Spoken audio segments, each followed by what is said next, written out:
ಬಿಜೆಪಿಯ ಮೊದಲ ಅಭ್ಯರ್ಥಿಯ ಲಿಸ್ಟ್ನಲ್ಲಿ ಅಚ್ಚರಿಯ ಹೆಸರಿರುತ್ತಾ? ಹಾಗಾದ್ರೆ ಯುವ ಮುಖ ಮಹಿಳೆಯರಿಗೆ ಹೆಚ್ಚಿನ ಆದ್ಯತೆಯನ್ನು ಕೊಡ್ತಾರ ಪ್ರಧಾನಿ ಮೋದಿ? ಮತ್ತೆ ವಾರಣಾಸಿಯಿಂದಲೇ ಪ್ರಧಾನಿ ಮೋದಿ ಸ್ಪರ್ಧೆ ಮಾಡೋದು ಖಚಿತನ?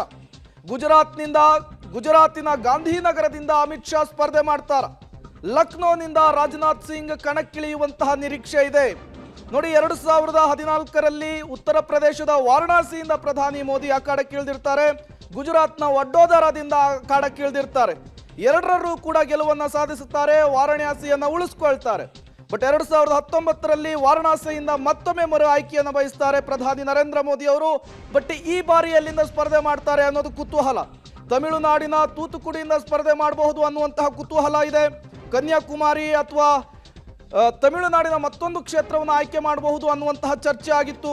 ಅಥವಾ ಕೇರಳದ ತ್ರಿಶೂರ್ ಕ್ಷೇತ್ರವನ್ನು ಕೂಡ ಮೋದಿ ಆಯ್ಕೆ ಮಾಡಿಕೊಳ್ಳಬಹುದು. ಈ ಮೂಲಕ ದಕ್ಷಿಣ ದಂಡಯಾತ್ರೆಯನ್ನು ಪ್ರಧಾನಿ ಮಾಡ್ತಾರೆ ಅನ್ನುವಂತಹ ಮಾತುಗಳಿತ್ತು. ಆ ಮಾತುಗಳಿಗೆ, ಪ್ರಶ್ನೆಗಳಿಗೆ, ಕುತೂಹಲಗಳಿಗೆ ಮೊದಲ ಲಿಸ್ಟ್ನಲ್ಲಿ ಉತ್ತರ ಸಿಗಲಿದೆ. ಇನ್ನೇನು ಕೆಲವೇ ಕ್ಷಣಗಳಲ್ಲಿ ಮೊದಲ ಲಿಸ್ಟ್ ಅನೌನ್ಸ್ ಆಗಬಹುದು ಅಂತ ಹೇಳಲಾಗ್ತಾ ಇದೆ. ನೋಡಿ, ಒಂದು ಅಂಕಿ ಅಂಶವನ್ನು ನಾನು ನಿಮಗೆ ಎಕ್ಸಾಂಪಲ್ ಆಗಿ ಕೊಡ್ತೀನಿ. 2014ರ ಚುನಾವಣೆಯಲ್ಲಿ 282 ಬಿಜೆಪಿ ಅಭ್ಯರ್ಥಿಗಳು ಗೆದ್ದಿರ್ತಾರೆ. ಅದೇ 2019ಕ್ಕೆ 173 ಹಾಲಿ ಎಂಪಿಗಳಿಗೆ ಮಾತ್ರ ಟಿಕೆಟ್ ಅನ್ನ ಬಿಜೆಪಿ ಹೈಕಮಾಂಡ್ ಕೊಟ್ಟಿತ್ತು. ಹಾಗಾದ್ರೆ 2024ರ ಎಂಪಿ ಎಲೆಕ್ಷನ್ಗೆ ಅತಿ ದೊಡ್ಡ ಬದಲಾವಣೆಯನ್ನ ಬಿಜೆಪಿ ಮಾಡುತ್ತಾ ಅನ್ನೋದು ಕುತೂಹಲ. ಹಾಗಾದ್ರೆ ಮೊದಲ ಪಟ್ಟಿಯಲ್ಲಿ ಯಾರ್ಯಾರು ಇರ್ತಾರೆ, ವಿವಿಐಪಿಗಳ ಹೆಸರಿರುತ್ತಾ ಅನ್ನುವಂತಹ ಕುತೂಹಲ. ಪ್ರಧಾನಿ ಮೋದಿ ಅವರು ಮೊದಲ ಹೆಸರು ವಾರಣಾಸಿ ಕ್ಷೇತ್ರ. ಕಳೆದ ಬಾರಿ 5 ಲಕ್ಷ ಮತಗಳ ಅಂತರದಿಂದ ಗೆದ್ದಿದ್ರು. ಈ ಬಾರಿ ಎಲ್ಲಿಂದ ಸ್ಪರ್ಧೆ ಮಾಡ್ತಾರೆ ಅನ್ನುವಂತಹ ಪ್ರಶ್ನೆ. ಒನ್ಸ್ ಅಗೇನ್ ಅಮಿತ್ ಶಾ ಅವರು ಗಾಂಧಿನಗರ, ಇದು LK ಅಡ್ವಾಣಿ ಅವರು ಪ್ರತಿನಿಧಿಸ್ತಾ ಇದ್ದಂತಹ ಕ್ಷೇತ್ರ. ಕಳೆದ ಬಾರಿ ಅತಿ ದೊಡ್ಡ ಅಂತರದಲ್ಲಿ ಅಮಿತ್ ಶಾ ಅವರು ಗೆದ್ದಿದ್ರು, ಗೃಹ ಸಚಿವರಾಗಿದ್ದಾರೆ, ಬಿಜೆಪಿಯ ಚುನಾವಣಾ ಚಾಣಕ್ಯ ಕೂಡ ಹೌದು. ರಾಜನಾಥ್ ಸಿಂಗ್ ಅವರು ಉತ್ತರ ಪ್ರದೇಶದ ಲಕ್ನೋನಿಂದ ಮತ್ತೊಮ್ಮೆ ಮರು ಆಯ್ಕೆಯನ್ನು ಬಯಸ್ತಾ ಇದ್ದಾರೆ. ಅವರ ಹೆಸರನ್ನು ಕೂಡ ಇದರಲ್ಲಿ ಇರಬಹುದು ಅನ್ನುವಂತಹ ಮಾತಿದೆ. ಸ್ಮೃತಿ ಇರಾನಿ ಅಮೇಥಿಯಲ್ಲಿ ರಾಹುಲ್ ಗಾಂಧಿ ಅವರನ್ನ 55,000 ಮತಗಳಿಂದ ಮಣಿಸಿ ಗೆಲುವಿನ ನಗೆಯನ್ನ ಬೀರಿದ್ರು. ವಿವಿಐಪಿ ರಾಜಕಾರಣಿ ಅಂತೇಳಿ ಗುರುತಿಸಿಕೊಂಡಿದ್ರು. ಮತ್ತೊಮ್ಮೆ ಅಲ್ಲೇನ ಅವರಿಗೆ ಅವಕಾಶ ಸಿಗುತ್ತಾ?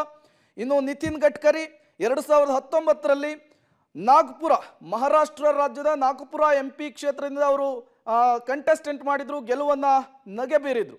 ಅನುರಾಗ್ ಠಾಕೂರ್ ಅವರು ಹಿಮಾಚಲ ಪ್ರದೇಶದಿಂದ ಅವರು ಸ್ಪರ್ಧೆಯನ್ನ ಬಯಸಿರುವಂತಹದ್ದು. ಅವರ ಹೆಸರು ಕೂಡ ಮೊದಲ ಲಿಸ್ಟಲ್ಲಿ ಇರುತ್ತಾ? ಕುತೂಹಲಕ್ಕೆ ಕಾರಣವಾಗಿದೆ.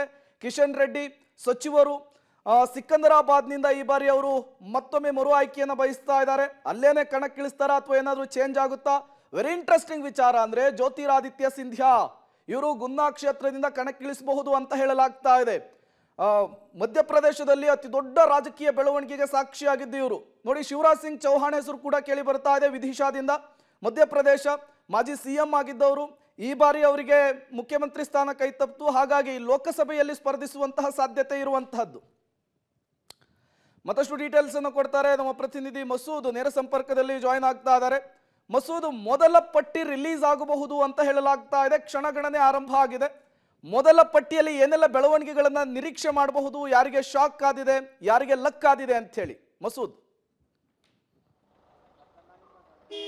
ಪ್ರೇಮ್, ಈ ಬಾರಿ ಮುಂಚಿತವಾಗಿ ಲೋಕಸಭೆ ಚುನಾವಣೆಯ ತಯಾರಿ ಕೂಡ ಬಿಜೆಪಿ ಆರಂಭ ಮಾಡ್ತು. ಹಾಗೇನೆ ವಿಪಕ್ಷಗಳಿಗೆ ಟಕ್ಕರ್ ಕೊಡೋದಕ್ಕೆ ಮುಂಚಿತವಾಗಿ ಅಭ್ಯರ್ಥಿಗಳ ಲಿಸ್ಟ್ ಅನ್ನು ಕೂಡ ಬಿಡುಗಡೆ ಮಾಡ್ತಿದೆ. ಬಹುತೇಕ ಇವತ್ತೇ 7 ಗಂಟೆ ಅಷ್ಟೊತ್ತಿಗೆ ಮೊದಲ ಪಟ್ಟಿ ಬಿಜೆಪಿ ಹೈಕಮಾಂಡ್ ರಿಲೀಸ್ ಮಾಡೋ ಸಾಧ್ಯತೆ ದಟ್ಟವಾಗಿರುವಂಥದ್ದು. 100ರಿಂದ 125 ಲೋಕಸಭಾ ಕ್ಷೇತ್ರಗಳಿಗೆ ಮೊದಲ ಪಟ್ಟಿಯಲ್ಲಿ ಅಭ್ಯರ್ಥಿಗಳನ್ನು ಘೋಷಣೆ ಮಾಡುವ ಸಾಧ್ಯತೆ ಇದೆ.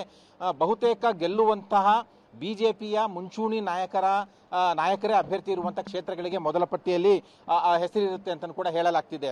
ಹತ್ತತ್ರ ಈ 543 ಕ್ಷೇತ್ರಗಳ ಪೈಕಿ 100ರಿಂದ 125 ಕ್ಷೇತ್ರಗಳಿಗೆ ಮೊದಲ ಹಂತದ ಪಟ್ಟಿ ಇವತ್ತೇನು ರಿಲೀಸ್ ಆಗುತ್ತೆ ಆ ಕ್ಷೇತ್ರಗಳಿಗೆ ಟಿಕೆಟ್ ಅನ್ನು ಅನೌನ್ಸ್ ಮಾಡುವಂಥದ್ದು, ಜೊತೆಗೆ ಅಭ್ಯರ್ಥಿಗಳ ಹೆಸರನ್ನು ಕೂಡ ಅನೌನ್ಸ್ ಮಾಡುವಂಥದ್ದು. ಪ್ರಮುಖವಾಗಿ ಪ್ರಧಾನಿ ಮೋದಿ ಅವರು, ಅಮಿತ್ ಶಾ ಅವರು, ಹಾಗೆ ಬೇರೆ ಬೇರೆ ಕೇಂದ್ರದ ಸಚಿವರುಗಳು ಎಲ್ಲೆಲ್ಲಿ ಗೊಂದಲ ಇಲ್ವೋ, ಎಲ್ಲೆಲ್ಲಿ ಏಕದಮ್ ಗೆಲ್ಲುವಂತ ಸ್ಪಷ್ಟತೆ ಇದೆಯೋ, ಜೊತೆಗೆ ಯಾರ ಹೆಸರುಗಳನ್ನ ಪ್ರಕಟ ಮಾಡಿದ್ರೆ ವಿರೋಧ ಪಕ್ಷಗಳಿಗೆ ಟಕ್ಕರ್ ಕೊಡಬಹುದು. ಆ ಥರದವರ ಹೆಸರುಗಳನ್ನೇ ಇವತ್ತು ಬಿಜೆಪಿ ತನ್ನ ಮೊದಲ ಪಟ್ಟಿಯಲ್ಲಿ ರಿಲೀಸ್ ಮಾಡ್ತಾ ಇರುವಂತದ್ದು. ಬಹುತೇಕ 100ರಿಂದ 125 ಕ್ಷೇತ್ರಗಳಿಗೆ ಇವತ್ತು ಟಿಕೆಟ್ ಅನೌನ್ಸ್ ಆಗ್ತಿದೆ. ಮುಖ್ಯವಾಗಿ ಕುತೂಹಲ ಏನಂತಂದ್ರೆ 70ರಿಂದ 80 ಹತ್ತತ್ರ 80 ಹಾಲಿ ಎಂಪಿಗಳಿಗೆ, ಬಿಜೆಪಿಯ ಹಾಲಿ ಎಂಪಿಗಳಿಗೆ ಟಿಕೆಟ್ ನಿರಾಕರಿಸಲಾಗ್ತಿದೆ. ಯಾಕಂದ್ರೆ ಬೇರೆ ಬೇರೆ ಕಾರಣಗಳಿಗೆ ಆಡಳಿತ ವಿರೋಧಿ ಅಲೆ ಇದೆ, ಜೊತೆಗೆ ಬೇರೆ ಸರ್ವೆಗಳಲ್ಲಿ ಅವ್ರ ಹೆಸರು ಬಂದಿಲ್ಲ. ಆ ಹಿನ್ನೆಲೆಯಲ್ಲಿ ಅವ್ರನ್ನ ಕೈಬಿಟ್ಟು ಹೊಸ ಮುಖಗಳಿಗೆ ಮಣೆ ಹಾಕುತ್ತೆ ಬಿಜೆಪಿ ಅಂತ ಕೂಡ ಹೇಳಲಾಗ್ತಿದೆ.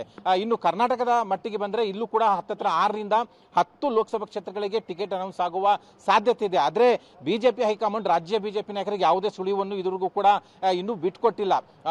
ಯಾವ ಕ್ಷೇತ್ರಗಳಿಗೆ ರಿಲೀಸ್ ಮಾಡ್ತೀವಿ ಅಂತ ಕೂಡ ಬಿಟ್ಕೊಟ್ಟಿಲ್ಲ. ಆದ್ರೆ ಮೊದಲ ಪಟ್ಟಿಯಲ್ಲಿ ಕರ್ನಾಟಕದ ಕೆಲ ಕ್ಷೇತ್ರಗಳು ಬರ್ತವೆ ಅನ್ನುವಂತಹ ನಿರೀಕ್ಷೆ ಇಟ್ಕೊಂಡು ಬಿಜೆಪಿ ನಾಯಕರು ಕೂಡ ಮೊದಲ ಪಟ್ಟಿಗೆ ಕಾಯ್ತಾ ಇದ್ದಾರೆ. ಹಾಗಾಗಿ ಇಡೀ ದೇಶಾದ್ಯಂತ ಲೋಕಸಭೆ ಚುನಾವಣೆಯ ಮಟ್ಟಿಗೆ ಈ ಒಂದು ಮೊದಲ ಪಟ್ಟಿ ಬಹಳ ಕುತೂಹಲ ಮೂಡಿಸಿದೆ. ಮೊದಲ ಪಟ್ಟಿ ರಿಲೀಸ್ ಮಾಡುವ ಮೂಲಕ ಚುನಾವಣೆಯ ರಣಕಹಳೆಯನ್ನ ಬಿಜೆಪಿ ಹೈಕಮಾಂಡ್ ಮೊಳಗಿಸ್ತಾ ಇದೆ.